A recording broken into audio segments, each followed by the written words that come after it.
Mask by Jina Wallwork.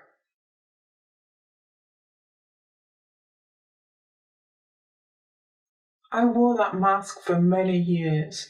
It was forged by my own insecurities and it contained all my doubts. Despite the discomfort, I wore it without question. I believed in the identity it portrayed and I presumed it was mine. The mask displayed a smile and it created laughter in those I loved, but I was lost within the jokes and unable to speak with real depth. I was absent from the conversation. My lips would move without my true voice being present. I was invisible to myself and others, yet I believed I could be seen.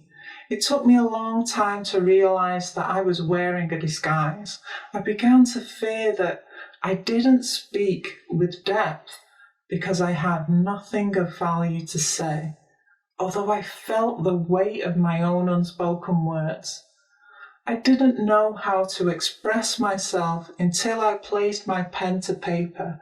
My voice was within my art, but the language spoken wasn't always understood. I felt the frustration of not being heard, but I was still speaking, and for a while, that seemed to be enough. My expression needed to be refined. I needed to speak in a language based on words and not imagery. I needed to challenge a false perception that saw only my camouflage. Eventually, this mask needed to be discarded so I could become visible. The paper revealed a map to my true self.